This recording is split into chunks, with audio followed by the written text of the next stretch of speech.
Hey everyone, so it is October, which is National Financial Planning Month. And so for the month of October, I wanted to make some videos that would cover some financial planning topics that people typically don't know about or might be a surprise to a lot of people. And I'm going to keep them very short. It's going to be a quick 3 or 4 minute video that's just a finance topic that you can use in your life and take it and go and not have to sit here listening to a long thing. So without any further ado, the first one is about student loan forgiveness. So if you have a student loan, a federal student loan like a Stafford or a PLUS loan or something like that, you may have an income-based repayment plan or a what's called a repay or a pay plan, which would be revised pay-as-you-earn or the pay-as-you-earn plans. Those kinds of repayment plans where it's based on your income. And one of the great things about these kinds of plans is that there's an option for loan forgiveness. And so if you go on an income-based repayment plan for 25 years, it's a long time, but if you go for 25 years, you get your student loans forgiven, which is a great option for a lot of people, not necessarily people who may have a really high income, but people who may have a lot of student loans but very low income or something like that. It might be a great option for them. There's also one called the Public Service Loan Forgiveness Plan, which is the PSLF.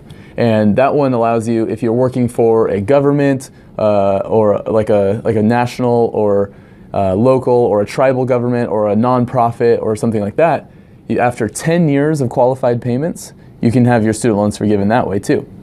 So those are good options for a lot of people, but there's one catch that I think most people probably don't know about, and that's if you're on these plans, what they do to keep track of when you get forgiveness is how many payments that you've made on those student loans. So you have to take all of your student loans and qualify them for this plan. So usually for an income-based repayment, you'll just fill out a form that says how much money you earn and that kind of thing. And your servicer, which would be like Navient or Fed Loan, they'll take care of it and they'll say, okay, great, you're on the income-based plan, just keep making your payments of this much. After 25 years worth of payments on those loans, they get forgiven. If you consolidate your student loans after you've already been on this repayment plan, you have to re-qualify. You have to take that student loan and put it on repayment plan again, but it starts your whole process over. So let's say you're on Public Service Loan Forgiveness, PSLF. That's 10 years of payments, right? So 12 months of 10 years would be 120 payments on these student loans. If you're 5 years into it and you say, hey, I have a lot of different student loans here, I want to consolidate them into one to make my payments easier.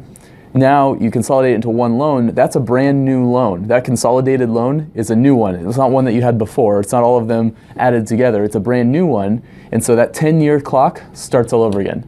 So you're 5 years into it, you reconsolidate, now you have another 10 years. So you just wiped out those 5 years that you were making payments. You're no longer on that track to have them forgiven after the next 5 years. So that's one thing you have to look out for, is consolidating while under a forgiveness plan will reset your payment clock. This month I'm going to be making a few videos that are quick finance tips just like that one, so keep track of it. Another thing to know is the FAFSA opened on October 1st. If you're still a student and you have not filled out the FAFSA, get on it, because the sooner you fill it out, the better, the more likely you are to get better financial aid. So fill out the FAFSA if you haven't done it yet, and keep your eyes out for the next video. Thanks for watching.